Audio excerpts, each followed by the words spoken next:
Estos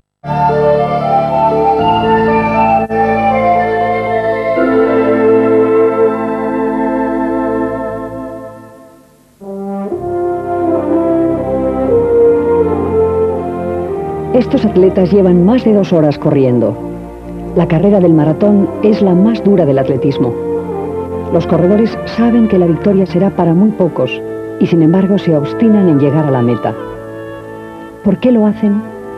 ¿Por qué ciertas personas son capaces de superar sus debilidades para conseguir los objetivos que persiguen? En la vida, todos, los atletas y los demás, nos movemos siempre por una razón: alcanzar metas, conseguir cosas, a veces sencillas, a veces excepcionales.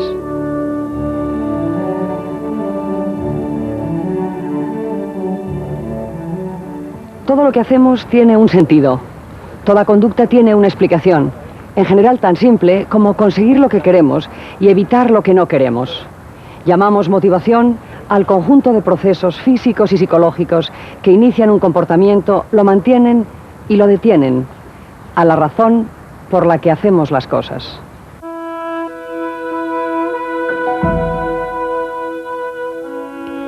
Existen en los humanos motivos poderosos que conducen la vida de seres excepcionales frente a motivaciones crueles, aparentemente inexplicables, que también justifican la conducta humana.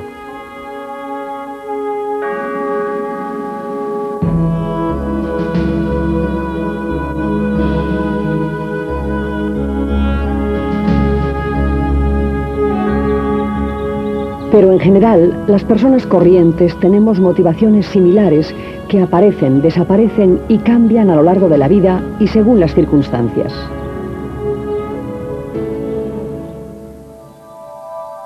Algunos psicólogos sitúan nuestras motivaciones en un esquema en forma de pirámide. Consideran que para interesarnos por un nivel superior deben estar satisfechas las necesidades de los niveles inferiores.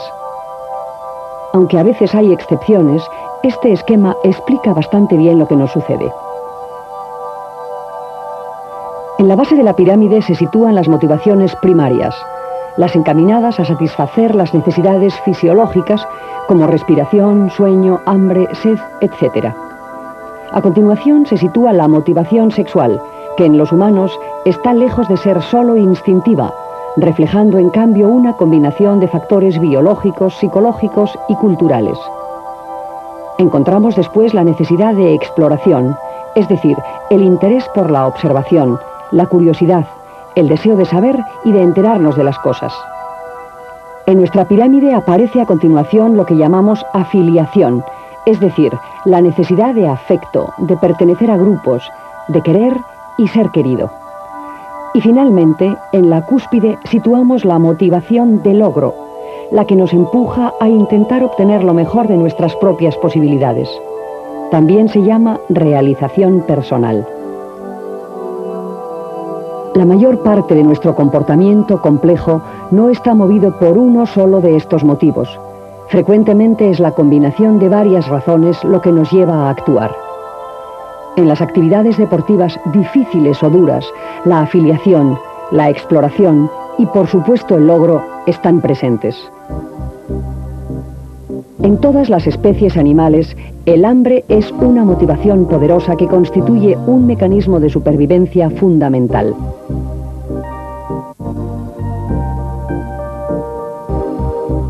Para los humanos, el hambre es también una razón evidente y perdurable en toda la vida. Entre todas las motivaciones primarias situadas en la base de nuestra pirámide, merece más atención que las demás por las implicaciones psicológicas y sociales que la comida tiene en nuestra cultura. Cuando el organismo necesita reponer alimento, se producen ciertos fenómenos físicos que provocan la sensación de hambre. Se desarrolla entonces una conducta dirigida a satisfacer esa necesidad. Al ingerir alimentos, el hambre se sacia y la motivación desaparece. Así de simple para una persona psicológicamente sana y sin problemas económicos. Sin embargo, para muchos esto no es tan fácil. El hambre es la motivación principal de sus vidas porque la carencia de alimento hace que su búsqueda diaria se convierta en el objetivo prioritario. Hay otra cara de la moneda. En el mundo desarrollado en el que vivimos, el hambre es también la motivación principal para algunos, aunque en este caso la comida sobre. La obesidad constituye una enfermedad que supone una relación desequilibrada con la comida. Factores genéticos o del metabolismo, condiciones de mala educación en el temprano desarrollo o estrés emocional suelen ser las principales causas de la obesidad. La sociedad de la superabundancia también colabora en fomentarla. Aunque se ha dicho que el hambre es quien regula las conciencias, a veces son las conciencias las que regulan el hambre. La mente en ocasiones demuestra que es mucho más fuerte que el cuerpo y puede llevar a este a situaciones verdaderamente límites por un ideal.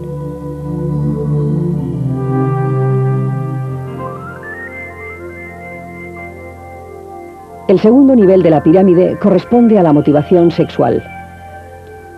En los animales y en los humanos, la práctica sexual es necesaria para la supervivencia de la especie y por lo tanto se nace dotado instintivamente para ello.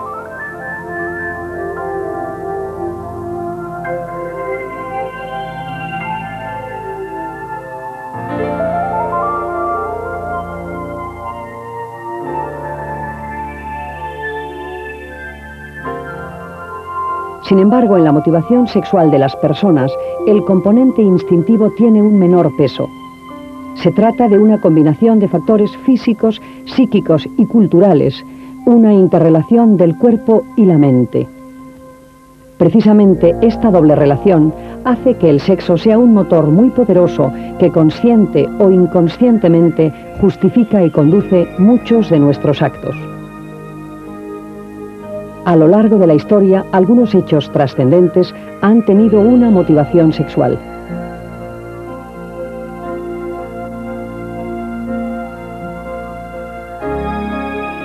La satisfacción sexual, aparejada a otros asuntos muy distintos, actúa como reforzador de estos. Por eso se utiliza frecuentemente en publicidad.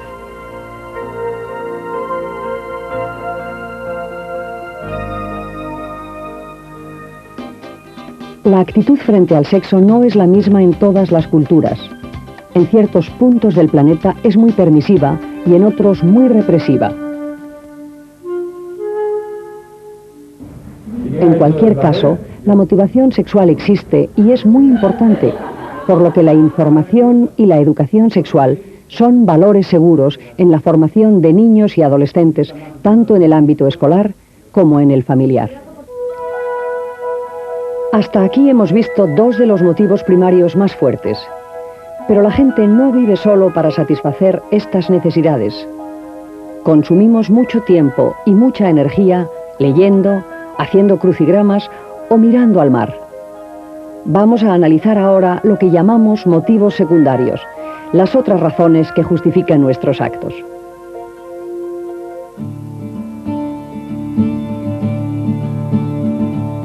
La motivación de exploración es la que nos lleva a preguntarnos varias veces al día qué, quién, por qué, la que nos empuja a enterarnos de las cosas, a leer los periódicos, a saber, a estudiar y a conocer cosas nuevas.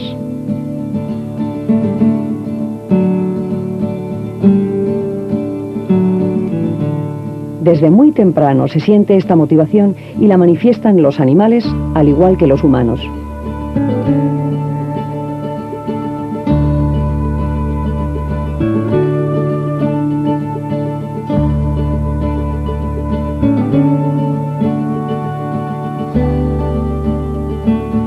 Los niños pequeños sienten una curiosidad irrefrenable por manipular objetos, por explorar espacios, por investigar sonidos. La búsqueda de sensaciones y la exploración del entorno provocan una estimulación sensorial que resulta fundamental para la mente humana. A veces es más fuerte que el hambre.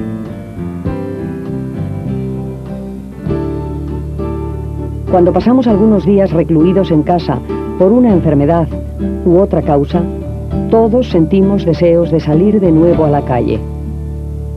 Pasear, ver gente, Mirar sencillamente resulta necesario. El carecer de esto, que parece tan elemental y gratuito para casi todos los humanos, lo que llaman los psicólogos privación sensorial, constituye una grave tortura para las personas que han estado encerradas o secuestradas.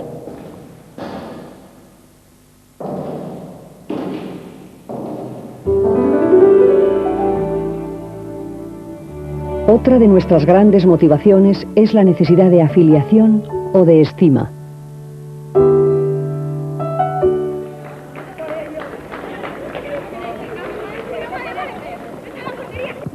Seguramente usted tendrá amigos y una familia.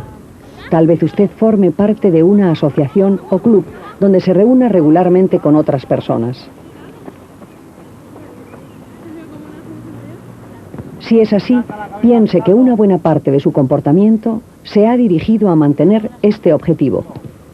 Pertenecer a grupos y encontrar en ellos estima y aprobación es una motivación social muy poderosa. A todos nos gusta caer bien y que cuenten con nosotros, muy especialmente en ciertos momentos de la vida en los que los amigos proporcionan un marco de identidad personal y de seguridad.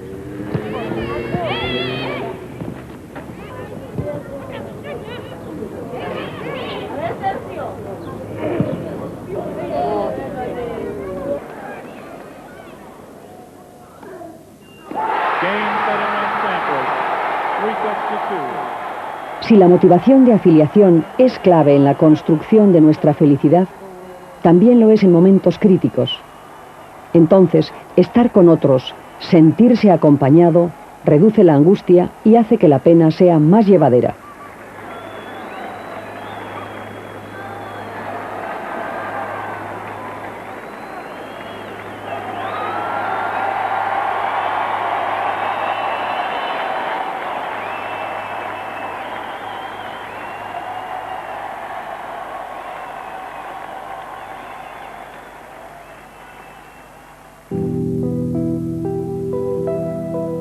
Pero la motivación de afiliación no significa solo recibir afecto, sino también darlo. Algunos, más de los que imaginamos, sienten con fuerza la motivación de afiliación y la manifiestan como cooperación y altruismo. Dejan de lado y olvidan otros intereses que no sean dar apoyo a los más necesitados. La motivación de afiliación es, en definitiva, querer y ser querido. Esta necesidad, en todas sus formas, cordialidad, cariño o amor profundo, no desaparece nunca de nuestras vidas.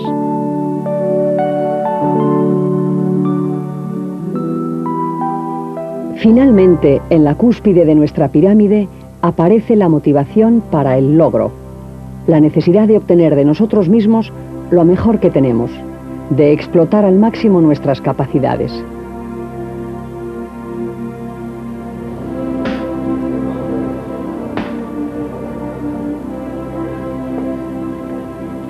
¿Disfrutaría jugando a los dardos si tiene que lanzarlos a medio metro de la diana? Seguramente no. Es demasiado fácil. No tendría gracia.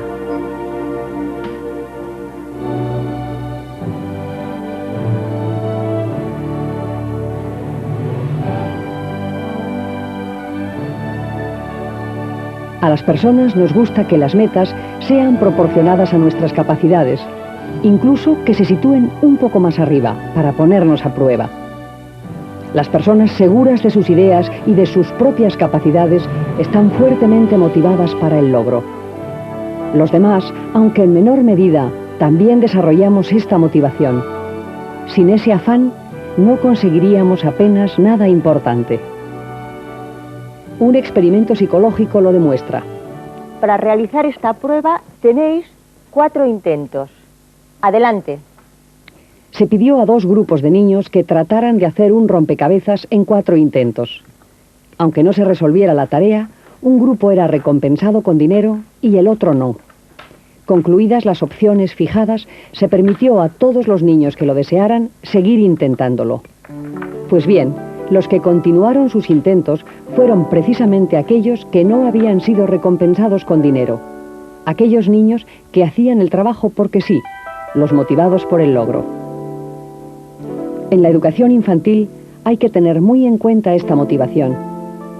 Se debe animar a los niños a dar lo mejor de sí, a establecer metas razonables, ni muy fáciles ni muy difíciles, proporcionadas a sus capacidades. Mamá, quiero montar en barca. ¿Por qué, hija?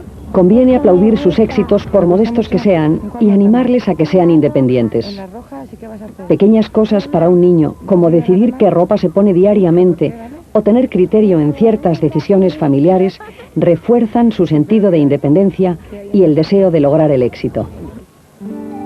No hace falta ser una persona importante, un científico o un intelectual para desarrollar la motivación para el logro. En las actividades más corrientes, estudiar cada día, atender la casa y a la familia o conducir un autobús, puede estar presente el afán de logro, el hacer las cosas lo mejor posible, solo porque sí. Seguro que usted conoce esta experiencia. El hambre, el sexo, la exploración, la afiliación y el logro son, en términos generales, las razones de nuestros actos. No hay localidades. Pero no siempre podemos conseguir lo que queremos. La vida a veces nos presenta ciertas barreras y hay cosas que nos parecen imposibles.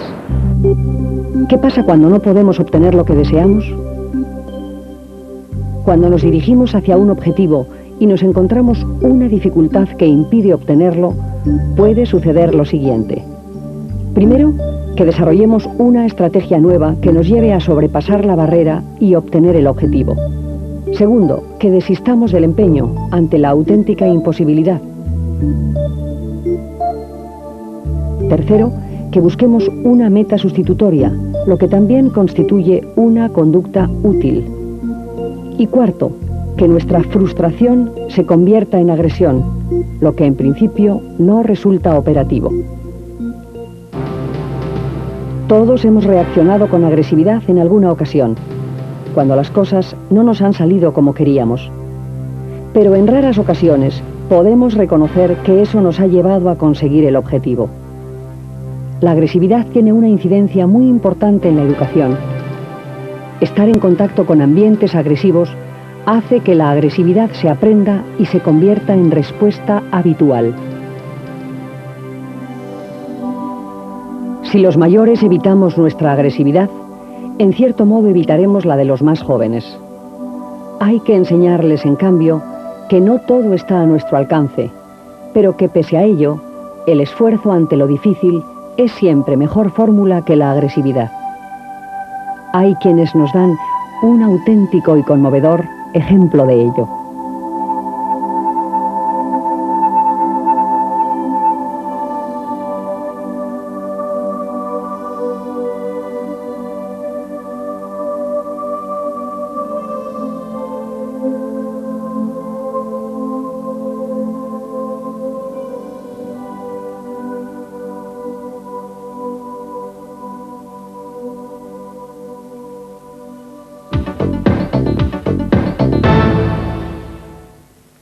Entramos ya en el tiempo que dedicamos los jueves a conocer los inventos y los avances que tuvieron lugar en la antigüedad y que nos han ayudado a los seres humanos a ir progresando a lo largo de la historia. Desde luego, si los estudiantes actuales, y hay muchos, nos consta, aborrecen las matemáticas, seguro que no querrán ni oír hablar de las matemáticas de la antigüedad. Bastante tienen con las del presente. Pues nosotros sí, y por eso tenemos, como siempre, con nosotros a nuestro profesor particular, a nuestro sabio, que hoy nos habla precisamente de cómo nacieron las matemáticas, quiénes fueron los primeros pueblos que las utilizaron y de qué manera lo hicieron. Miguel Ángel Barón, buenos días. Buenos días, María. Antes de nada, me gustaría decirle al señor Barón, pues leerle una frase sobre algo que decía Einstein de las matemáticas, a ver qué le parece a él. Einstein llegó a decir que las matemáticas, en cuanto que tienen que ver con la realidad, no son ciertas, y en cuanto que son ciertas, no tienen que ver con la realidad. ¿Qué dice el profesor Barón? Que Einstein, aquí en este juego de palabras, lo que hizo fue gala una vez más de su ingenio, y que no le faltaba razón para decir lo que dijo. Muy bien, pues vamos con el tema que nos ocupa. Matemáticas en la antigüedad, pueblos que las inventaron o en los cuales se encuentra su origen. Entre ellos los egipcios, ¿es así? Entre ellos los egipcios, evidentemente, y dentro de los egipcios hay que considerar las matemáticas del pueblo y las matemáticas de la casta sacerdotal, la casta docta, que evidentemente era muy superior. Pero vamos a tocar las matemáticas que usaba el pueblo, que eran con fines prácticos siempre. Hoy viene Miguel Ángel Barón de profe, como Dios manda, con su varita, con su pizarra y con sus operaciones preparadas. Así que vamos a aprender matemáticas egipcias. Adelante. Bueno, pues vamos a ver, ellos sumaban y restaban, sin embargo hacían multiplicaciones y divisiones, hacían distintas cosas, basadas siempre en la multiplicación y la división. La multiplicación, curiosa, era farragosa, pero muy curiosa como la hacían. Y en efecto aquí tenemos en este cartelito expresada una multiplicación. Empezamos con que el multiplicando tenía que ser siempre la cifra mayor, multiplicador la menor. En nuestro sistema vemos que 19 por 3 son 57. Vamos a ver si se cumple con la multiplicación egipcia. Bien. Hay que reparar en algo importante, y es que el multiplicando es número impar. Veremos luego, precisamente por esta otra secuencia que tenemos aquí, el porqué de ello.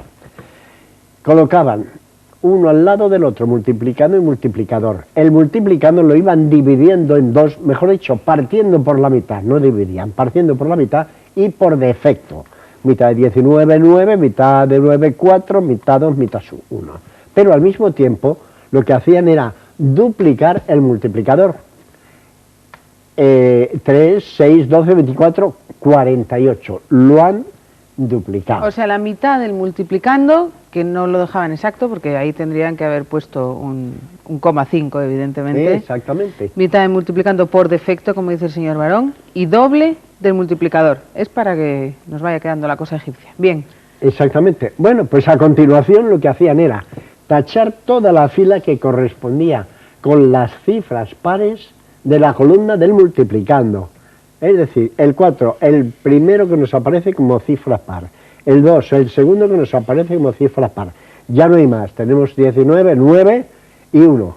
Pues ellos lo que hacían era sumar el correspondiente a estas cifras que acabamos de mencionar. Es decir, sumaban el 3, el 6 y el 48. Aquí los impares que quedaban en la columna del multiplicador. Exactamente. Y vemos que nos da exactamente la multiplicación que en la actualidad hacemos nosotros. Qué bárbaro, era complicado, pero bueno, resultaba, porque al final salía... Sí, lo paradójico es que aquí no estamos hallando mitades exactas, es lo que... Sí.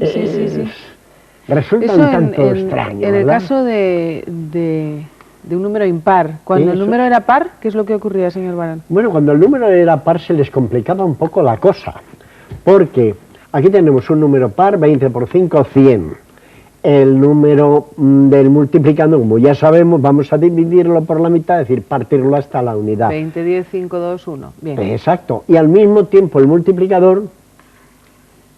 Doblarlo. Y lo vamos doblando, 5, pues... 10, 20, 40, 80. Como exactamente. Bueno, entonces, ¿qué es lo que tenemos que hacer? Lo mismo que hemos hecho antes. Quitar los pares. Exactamente, vamos a quitar los pares. Y vamos a ver qué nos queda en la columna del multiplicador limpio, sin haber tachado. Tenemos un 5, un 20 y un 80. Sumamos 5, 20, 80 y caramba, nos da 105. No nos da la cifra.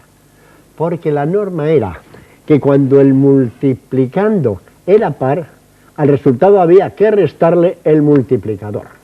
Y en efecto, 105 menos el multiplicador 5 nos da exactamente 100. La pregunta que puede surgir es ¿y por qué se suma el 5 si ya se sabe? Era la norma. Y lo hacían así. Primero lo sumaban y después lo restaban. Exactamente, tal vez en una tozudez, ¿no? Pero lo hacían así y así lo hacemos. Y esa especie de jeroglífico, y apresúrese, señor Barón, que si no nos va a dar tiempo a aprender toda la matemática egipcia que quisiéramos. Esa especie de jeroglífico que tiene usted aquí en la, en la esquinita de esta hoja, ¿qué? Bueno, estos eran los quebrados.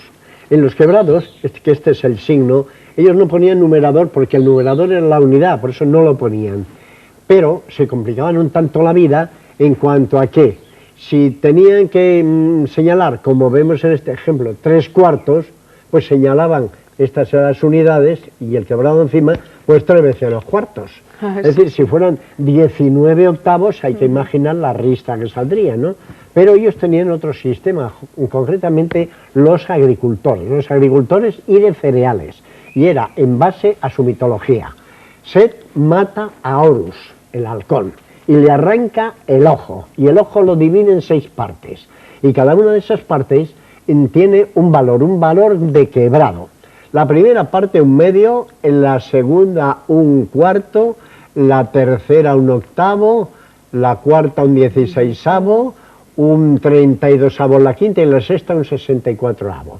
Esto lo tenían bien calculado así porque era en tributos, era en pagos, era en semillas, de manera que si el que cultivaba trigo tenía que pagar un octavo, ya sabía exactamente a dónde tenía que dirigirse en el ojo de Horus. Eran complicados, pero desde luego eficaces los egipcios.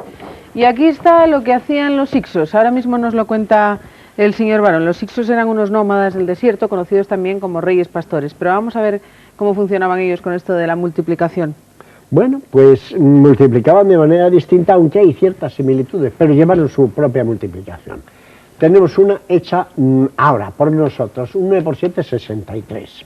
Bueno, el 9 era muy significativo, porque tenían que duplicar desde la unidad hasta llegar a ese 9, pero sin tocar el 9. Tenía que ser el par anterior a ese 9.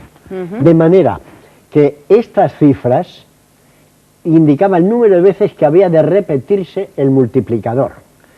Aquí se repetía una, aquí se repetía 2, se iba repitiendo según las cifras que habían salido del multiplicando para obtener una cifra final, 56, y una inicial, 7. 56 más 7, tenemos hecho aquí la suma, y 63. Que sale 63. Es decir, parece extraño que esto pueda salir, pero sale. Ahora, ¿y qué es lo que ocurre en el caso de la otra columna que está en esta lámina? Bueno, pues el caso de la otra columna resulta que tenemos 8 por 3, es decir, ya tenemos una cifra par. Y la norma es que tampoco podía ser par porque es igual, tiene que ser siempre la anterior. Sin embargo, se puede realizar. Hacían exactamente lo mismo. El 1, el doble 2, el doble 4, el doble 8. Han llegado precisamente al multiplicando. Repetir tantas veces como indican estas cifras el multiplicador. Aquí lo tenemos 3, aquí tenemos 6, 12 y llegaba a 24. La misma operación. Coge la primera, y la última y nos da 27, que es incorrecto. ¿Por qué? Porque le sobra... Porque ocurría lo mismo que en la multiplicación egipcia, que tenían que restar el primer número. Exactamente, y que en vez de omitirlo al principio de esa suma que hacían, no lo omitían, lo restaban al final. Y en efecto, al ver la resta, el resultado, el 24, vemos que coincide exactamente. Todo esto, hablamos del 1640 a.C. y del 1570 a.C., es decir, casi nada, al aparato, permítanme la expresión.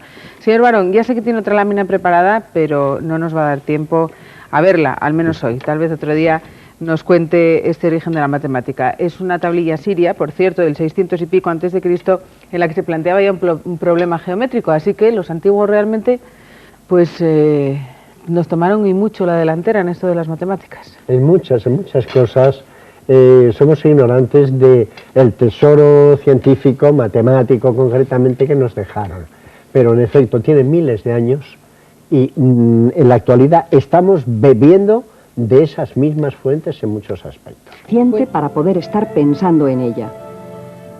Al igual que antes, la información retenida pasa a la memoria a largo plazo, donde permanece de modo latente por tiempo indefinido, tal vez durante toda la vida, hasta que sea de nuevo requerida. Las 3 memorias funcionan a la vez. Constantemente incorporamos nueva información que se convierte en recuerdos y constantemente traemos a nuestro pensamiento recuerdos que tenemos almacenados. La memoria es como un permanente viaje de ida y vuelta. Vamos a verlo más detenidamente.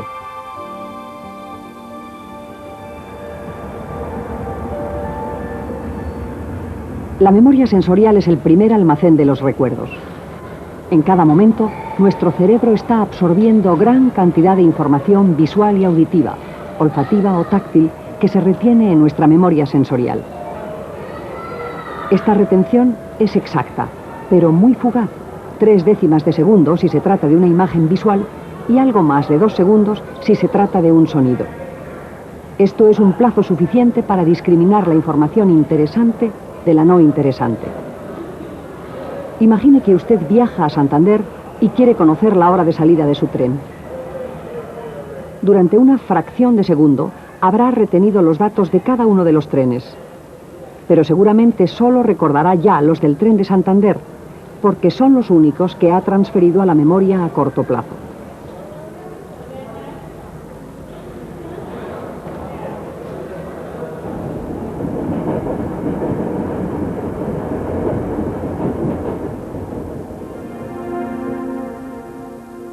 La segunda memoria se llama también memoria de trabajo, porque contiene la información que estamos usando en el momento presente.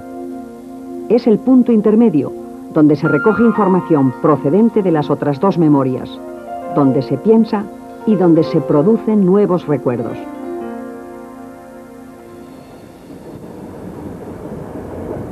La memoria a corto plazo tiene 2 limitaciones: dura poco y almacena poco. Te voy a presentar una lista de letras que debes mirar atentamente e intentar recordar todo lo mejor que puedas. Muy bien. Vamos a ello. ¿Está usted dispuesto a hacer el mismo ejercicio?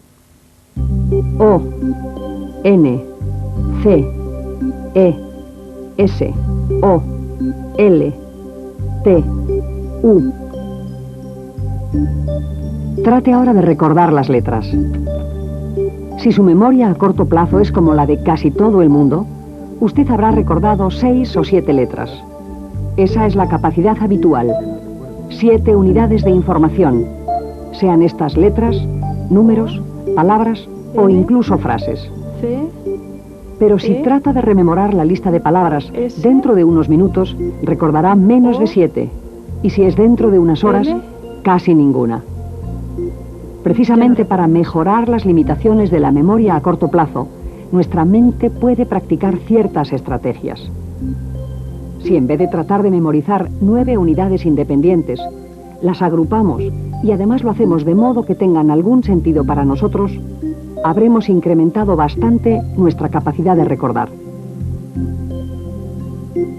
Ahora solo tendremos que acordarnos de 3 cosas.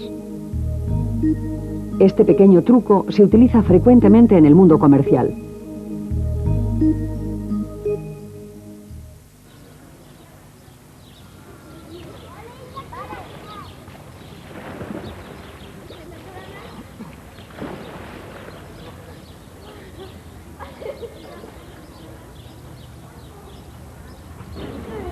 La tercera memoria, o memoria a largo plazo, es como un almacén en el que hay de todo: hechos, sentimientos, conocimientos, ideas, y que nunca se llena. Ahí está nuestra vida entera. El idioma que hablamos, cómo nadar o cuál era el nombre de un antiguo compañero del colegio. Pero la memoria a largo plazo es algo más que un ilimitado almacén. Es el suministro de nuestras ideas y de nuestro pensamiento. Imagine que usted está tranquilamente en la piscina y presencia una escena como esta. En un instante usted explora en su memoria a largo plazo para determinar el sentido de lo que ve. Su información le permite suponer que se trata de una persona que necesita ayuda. Si la persona tiene suerte, usted tendrá almacenados en su memoria a largo plazo conocimientos de cómo hacer una reanimación. Entonces, transferirá esta información a la memoria a corto plazo y podrá actuar en consecuencia. En cualquier actividad, nuestra memoria a largo plazo funciona igualmente. Cuando nos disponemos a ver un telediario, no conocemos las noticias que nos van a ofrecer. Pero al aparecer la primera imagen, nuestra memoria a largo plazo nos suministra en décimas de segundo la información que tengamos almacenada relativa a lo que estamos viendo. Así, con la información nueva y con la información anterior, se elabora nuestro pensamiento.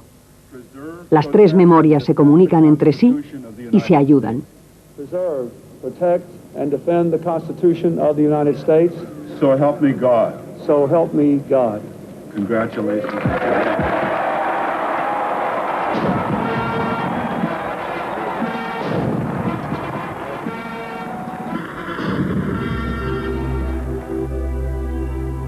Cuando se adquiere un nuevo recuerdo, se produce un cambio físico en el cerebro. Cada información que penetra en la memoria genera cambios en nuestro sistema nervioso. Las células nerviosas guardan la base biológica de todo lo que sabemos y hemos vivido.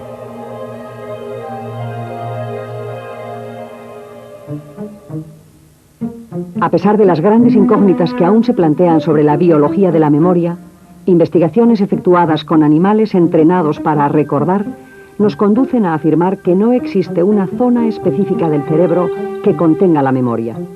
Por el contrario, parece ser que toda la corteza cerebral está implicada en el hecho de recordar. La memoria funciona como una compleja red de áreas asociadas. Un punto de la corteza se activa con un recuerdo, y este punto a su vez activa a otros y estos a muchos otros, de tal modo que los recuerdos parece que están encadenados entre sí. El alcohol y otras drogas por un lado, y ciertas enfermedades y el propio proceso de envejecimiento por otro, dificultan la actividad de las neuronas y alteran la memoria, dando lugar a lo que se denomina amnesia orgánica. También las personas que han sufrido graves traumatismos cerebrales pueden padecer, de modo temporal o permanente, este tipo de amnesia que afecta a la memoria a largo plazo, siendo incapaces de recordar lo pasado, o a la memoria a corto plazo, no pudiendo formar nuevos recuerdos. La Pavlova. La Pavlova. Nureyev. Nureyev.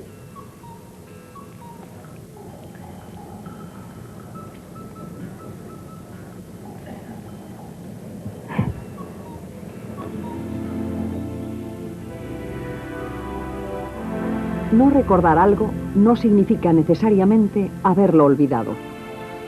Hay 3 modos de saber que nuestra memoria ha actuado. Los 3 los ponemos diariamente a prueba. El primero es el recuerdo propiamente dicho, es decir, poder recuperar la información exacta. El segundo es el reconocimiento, que constituye una operación más fácil para nuestro cerebro. Si no recordamos el nombre de esta actriz, pero lo reconocemos entre estas 3 posibilidades, es que no lo habíamos olvidado del todo. El tercero es el reaprendizaje. Aprendemos más deprisa algo que sabíamos y hemos olvidado que algo que sea totalmente nuevo para nosotros.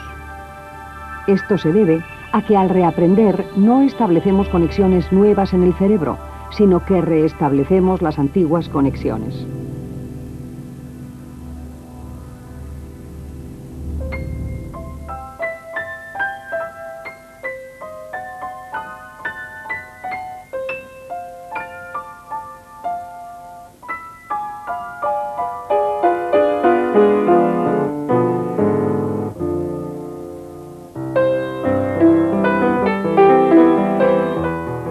Se dice que la música tiene un gran poder de evocación. Esto significa que muchos recuerdos se asocian fuertemente con ella. Nuestro cerebro, como ya hemos señalado, contiene una red de asociaciones. Unos recuerdos están vinculados a otros y activando uno, se activan otros. Al cambiarnos de mano el reloj para acordarnos de algo, lo que hacemos es establecer una asociación que nos lleve después con éxito hasta el recuerdo. Una regla mnemotécnica es también una asociación. Si tenemos que recordar muchos datos, el uso de reglas mnemotécnicas mejora la capacidad de recordar. Es más fácil recordar una experiencia si nos rodeamos de las mismas condiciones o nos situamos en el mismo lugar donde se vivió.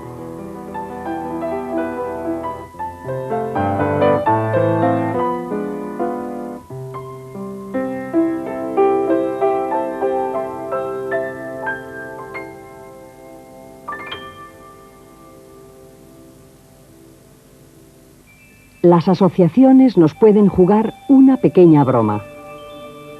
A veces se tiene la sensación clarísima de haber vivido antes una experiencia, cuando en realidad no ha sido así. Esto se debe a que algo casi imperceptible que existe en el contexto se parece mucho a un recuerdo que tenemos almacenado en la memoria. Entonces se desencadena una asociación falsa. Este fenómeno se conoce en psicología con el nombre déjà vu, que significa en francés ya visto.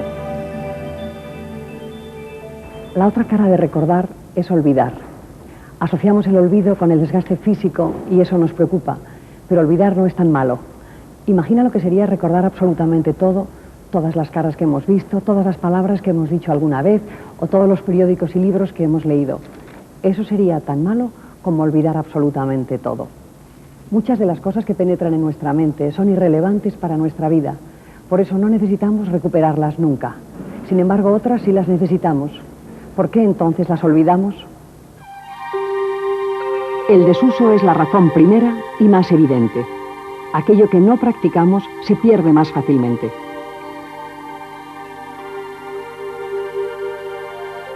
Por el contrario, cuanto más se practique un aprendizaje, más fuerte será la conexión de nuestros circuitos cerebrales y más resistente al olvido. Repetir una y otra vez la información con ciertos intervalos de tiempo mejora el recuerdo. Si además lo hacemos de modo activo y ponemos la información en nuestras propias palabras, lo mejora más todavía. Otra razón que explica nuestro olvido y que todos hemos experimentado es la interferencia, o lo que es lo mismo, la influencia negativa de otros estímulos. Sí, dígame. Esto se da también entre dos aprendizajes simultáneos. Hola, ¿cómo estás? Cuanto más parecidas sean las cosas que se pretende memorizar, distintos números de teléfono, por ejemplo, Mira, más estoy se interferirán trabajando. entre Luego sí me llamas, ¿vale? y más difícil Vale, resultará vale. recordarlas. Se me presenta como muy confuso. ¿Tú crees que a veces reconstruyes cosas de tu pasado de otra manera? Por momentos. Y las recuerdas tal y como Por fueron, último, o de forma el olvido puede deberse también a factores emocionales. Cada cual recuerda según sus esquemas y sus ¿Ha emociones. habido algún momento donde Cuando los recuerdos se asocian al dolor, a la tristeza, a la inquietud, que te indiquen que la mente realmente, procura pues, anularlos. que no lo recuerdas bien? No se que recuerda creías que había sido lo de que una no manera? se quiere ¿Recuerdas algo recordar. en concreto? Tengo dificultades para acceder a ese momento. Se me borran los recuerdos. La memoria es una capacidad prodigiosa de la mente. Si le ha interesado este programa, posiblemente recordará bastantes cosas de las que aquí se han dicho. Tal vez estos compases que hemos escuchado. Nosotros nos vamos. Tenemos que coger el tren de Santander. Por cierto, ¿recuerda usted la hora de salida?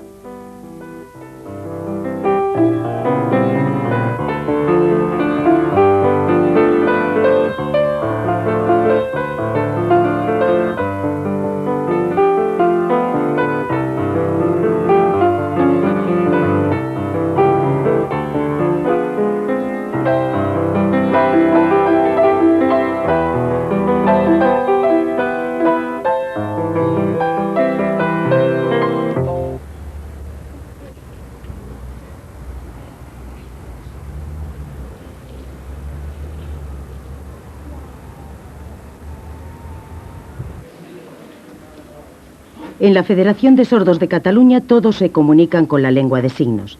Esta lengua ha sobrevivido a un siglo de prohibición, transmitiéndose de sordo a sordo, y sigue siendo la principal forma de comunicación en esta comunidad.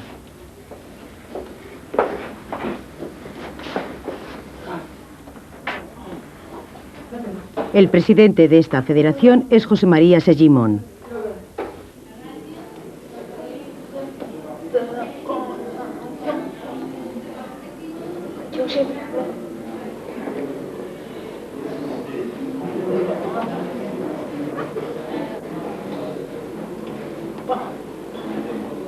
La federación cuenta con un servicio para orientar a las familias, al que acuden padres preocupados por la evolución de sus hijos sordos. Encarna Muñoz coordina este servicio, que atiende una media de 50 consultas anuales.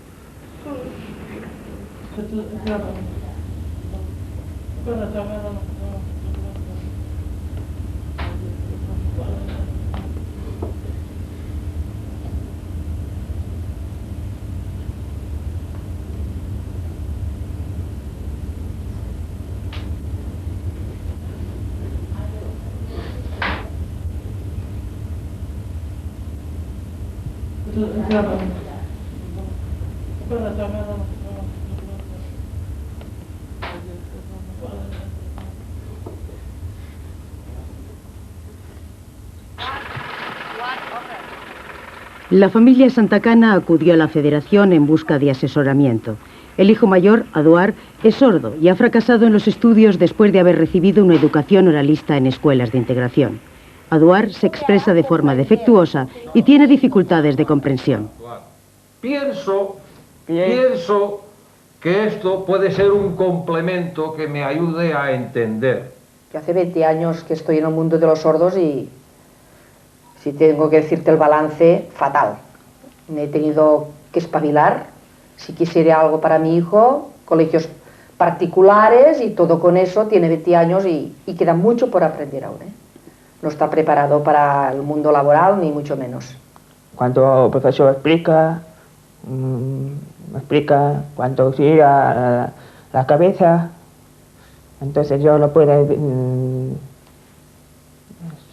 sentir al profesor o leer labios porque está de lado y no entiendo lo que está hablando el profesor. Después de hablar con la federación, tanto Eduard como sus padres han decidido acudir a clases de lengua de signos. Con los signos, yo pienso que la parte, ya vuelvo a repetir, del cerebro se agilitará bastante y esto le ayudará a entender, a comprender que hasta ahora, pues, ningún profesional o la forma oral o labial se ha podido hacer. Y es lo único ya que nos queda por probar, yo pienso ya, a estas alturas. Cada deficiente auditivo tiene un grado de sordera distinto. Miguel tiene 3 años y es sordo profundo. Periódicamente, acompañado de su padre, visita al audioprotesista para que le revise el funcionamiento de su audífono.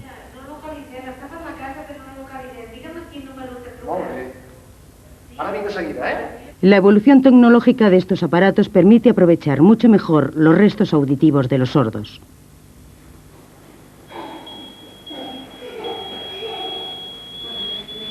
Un audífono es un instrumento electrónico miniaturizado que sirve para corregir las deficiencias auditivas, pero teniendo en cuenta que nunca podrá llegar a restablecer una audición normal. A la paperera. Miguel. Los audífonos se ajustan según las necesidades de cada sordo, para poder aprovechar al máximo los restos auditivos que pueda tener. Para ello se elabora un audiograma que refleja la percepción para cada tipo de sonido. Esta sería un audiograma de una persona con audición normal y esta sería el audiograma de Miguel, que tiene una sordera profunda. Con este audiograma, con los audífonos que lleva, podemos conseguir una audición como esta. Un lobo muy malvado, ¿eh? Vaya reputación que tengo. A pesar de llevar audífonos, cuando Miguel mira la televisión no consigue entenderlo todo y necesita las explicaciones de un oyente.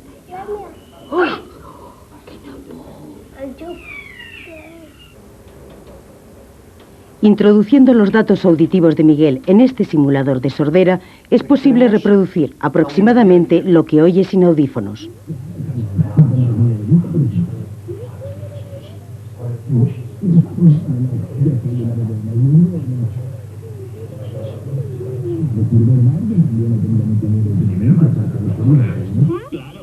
Con el mismo aparato se puede reproducir lo que oye Miguel con el audífono puesto. No, yo soy un lobo bueno, muy bueno. Bueno, entonces no tengo miedo. A decir verdad, Aunque mejora la audición, las dificultades de comprensión son evidentes. Georgina es sorda profunda de nacimiento. 2 días a la semana asiste a clases de música.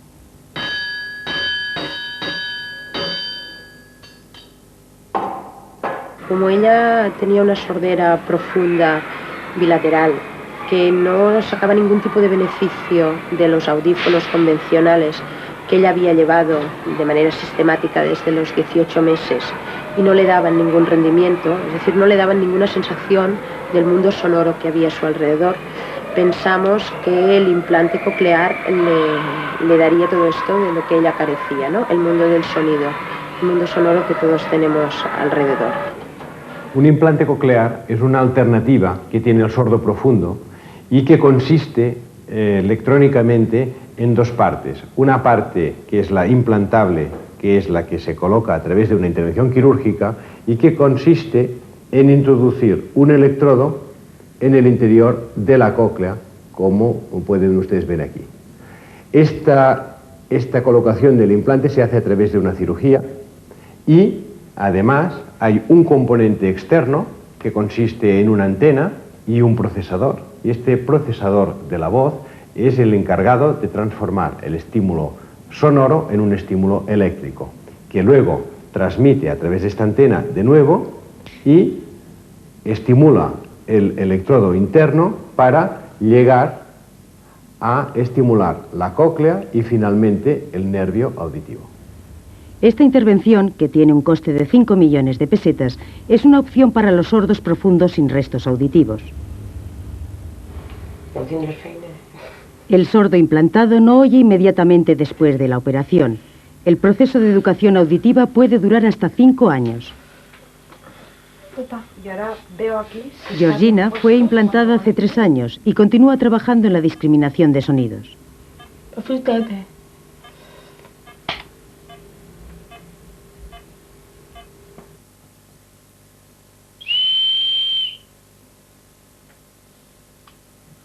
Ahora, Juan. Muy bien. Otra vez. Uy, te pasaste. Porque ahora es colgate. Porque ahora es que porque para todo. A ti no oí nada. No veo oído. En España hay unos 600 implantados, algunos con modelos anticuados y recambios difíciles de encontrar. Fanny Llorens quedó sorda a los 33 años. 12 años después le hicieron un implante con el que ha recuperado parte de la audición. Me salió bien, pero al principio oía ruidos nada más. Entonces yo no había operado para los ruidos y tuve una depresión bastante fuerte. De clases con una logopeda. Entre los dos llegó un día, al año y medio, que oía muy bien, incluso por teléfono. Desde la Federación de Sordos se ha criticado repetidamente la actual tendencia a implantar a niños cada vez más pequeños. Les preocupa que los padres, seducidos por las expectativas médicas, esperen un milagro.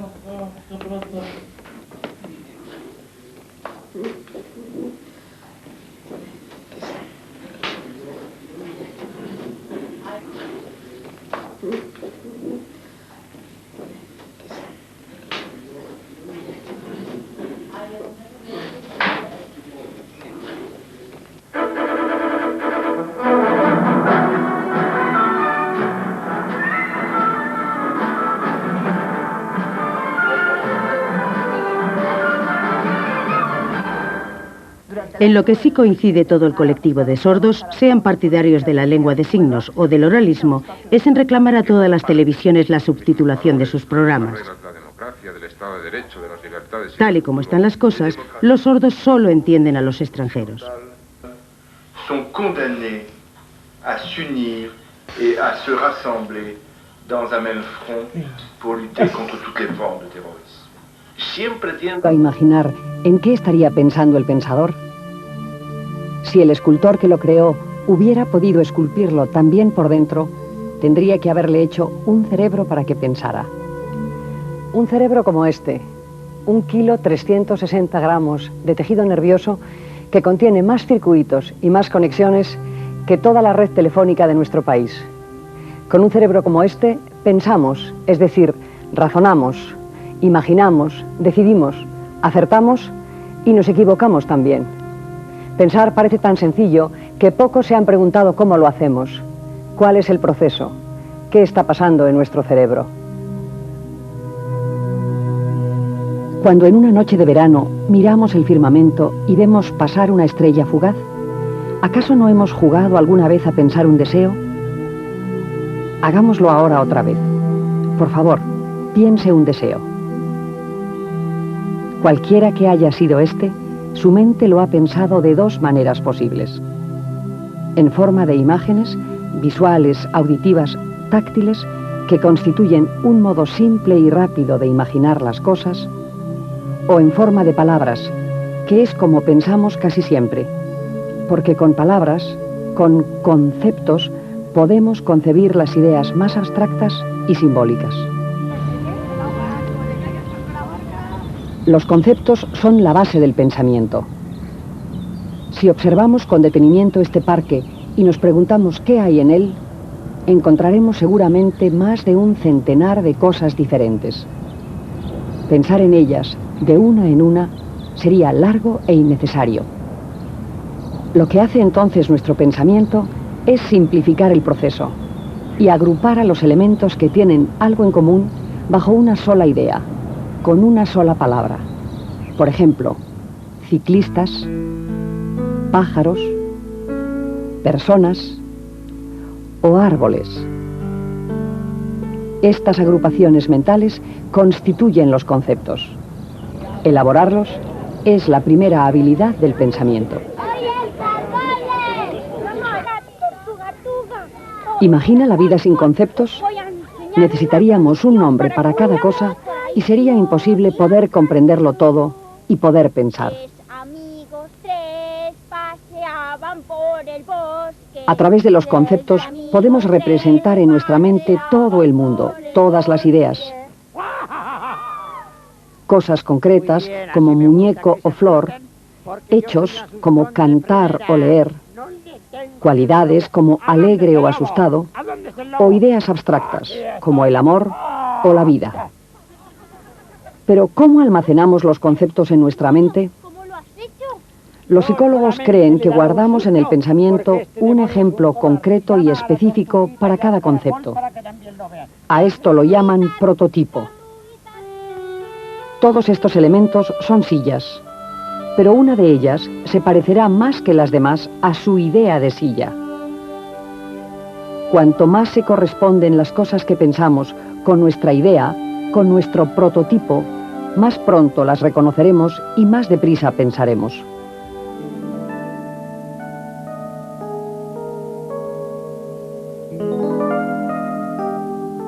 ¿Cuál de entre todas las aves es para usted el prototipo de un pájaro?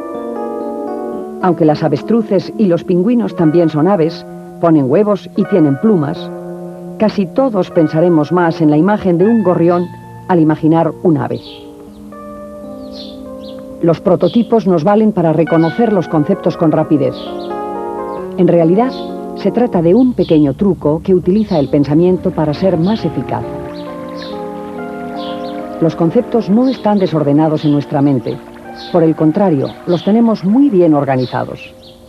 Para ello utilizamos las jerarquías. Si nos preguntamos qué es esto, podemos contestar que se trata de un animal, de un pájaro o de un gorrión. En realidad, es las tres cosas. Pues bien, estos tres niveles de explicación son las jerarquías.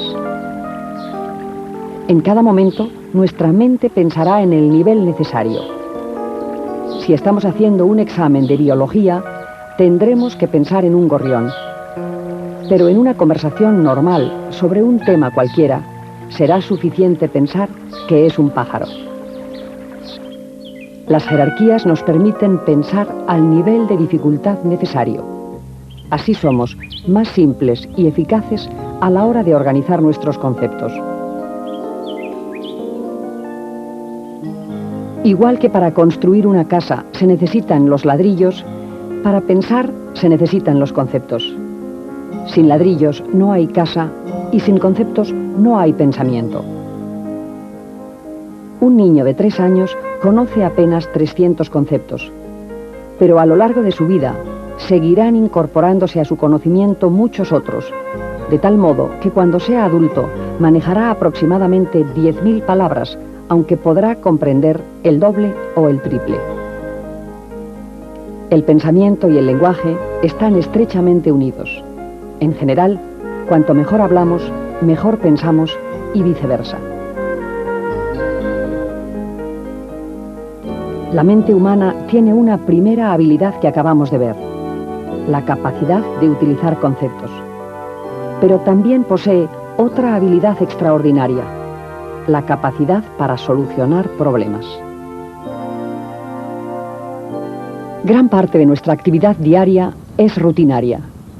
Nuestro pensamiento no tiene que esforzarse demasiado. Para muchas situaciones tenemos respuestas automáticas. Pero también a lo largo del día nos encontramos con situaciones nuevas para las cuales no tenemos una respuesta elaborada. Entonces tenemos que idear una solución. Imagine que va a ver a una amiga y que ha olvidado el piso en el que vive. ¿Qué hace? ¿Abandona su propósito? Desde luego que no. Casi nadie lo haría. Todos sabemos que tenemos ciertos recursos y confiamos en ellos. En esta situación y en otras parecidas, nuestro pensamiento funciona así. Definimos el problema. Después, desarrollamos una estrategia para solucionarlo. Y a continuación, comprobamos si funciona. La estrategia más simple y más rápida que utiliza nuestro pensamiento para resolver problemas es intentar una solución cualquiera, al azar, y esperar a que funcione. Se denomina ensayo y error, y para muchas situaciones es el único método adecuado. Por ensayo y error optamos por la puerta de la derecha o de la izquierda cuando no sabemos cuál es, o tratamos de arrancar nuestro coche de nuevo si es que no ha funcionado a la primera. Pero este método de solución de problemas no es siempre el más adecuado. No, aquí no es. Perdone, gracias. Existe un segundo modo de solución de problemas. Se denomina algoritmo y consiste en probar todas las soluciones posibles hasta encontrar una correcta. Si en nuestro edificio hay solo 10 viviendas, podemos optar por llamar a las otras 9. Probablemente acertaremos antes de llegar a la última. Aunque usted no sea aficionado a los pasatiempos, no tardará mucho en encontrar palabras combinando estas 3 letras. Todas las opciones posibles son solo 6, y de ellas, 2 corresponden a palabras españolas. Solucionar este problema por algoritmos es lo más inteligente. Pero, ¿qué sucede si tenemos que manejar todas estas letras para formar palabras? A razón de 10 segundos por combinación, tardaríamos en revisar las 40.320 combinaciones posibles varios días.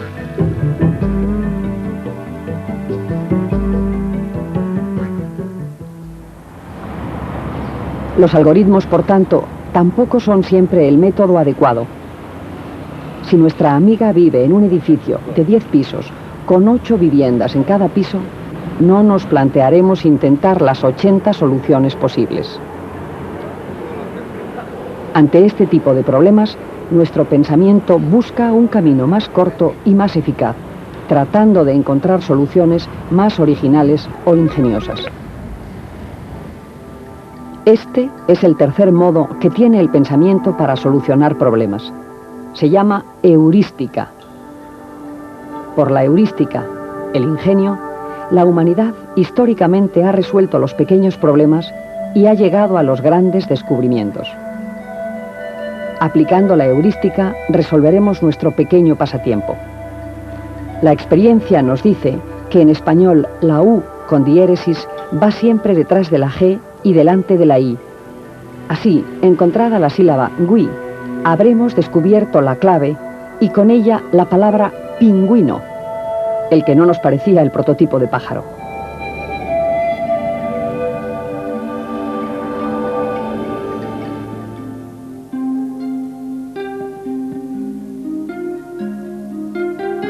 Ensayo y error, algoritmos y heurística son las 3 estrategias de solución de problemas.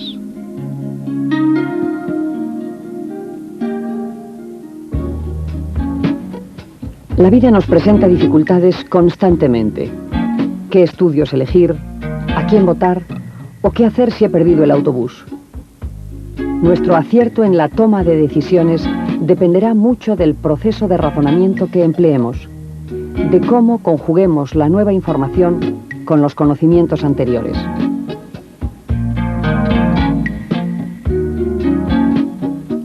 dos tipos de razonamiento, deductivo e inductivo.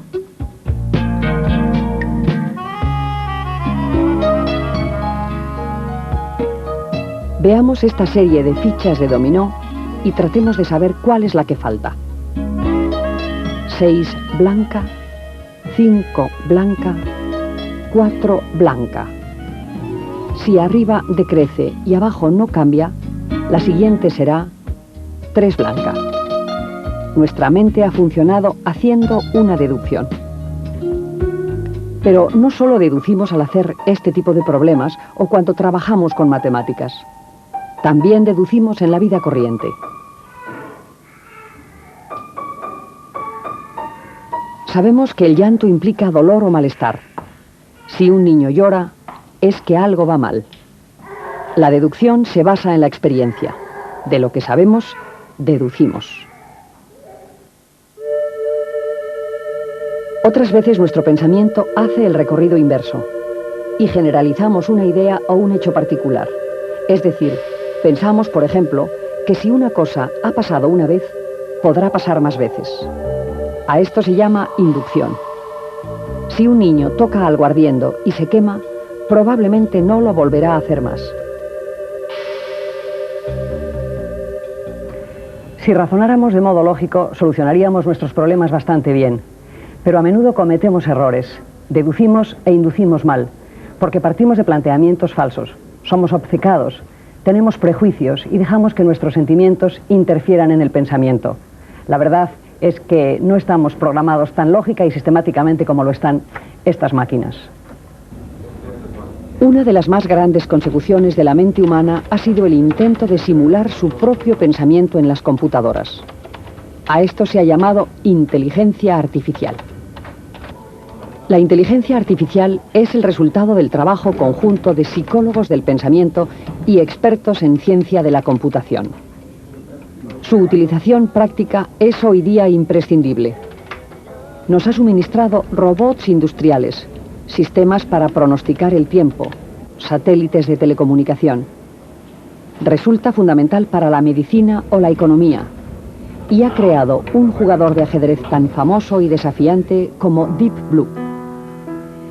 El ordenador Deep Blue compitió con el campeón del mundo Garry Kasparov. Mientras que Kasparov ideaba 2 jugadas al segundo, Deep Blue registraba en sus circuitos electrónicos varios millones. Algoritmos frente a heurística.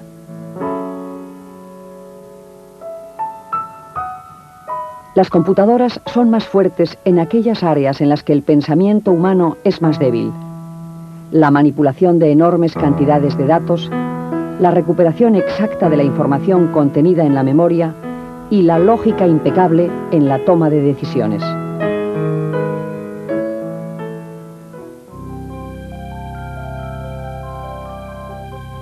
La mente humana, en cambio, puede charlar y oír música simultáneamente, sentir emociones, reflexionar sobre su propia existencia y usar el sentido común.